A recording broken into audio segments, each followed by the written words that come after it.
গ্রাম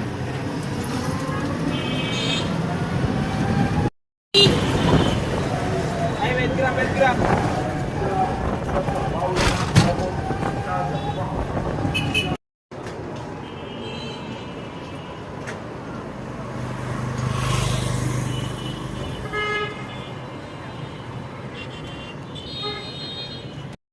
আমার ফলোয়াররা, তোমরা ভিডিও দেখো কিন্তু লাইক করো না। একটা লাইক করলে কি হয়?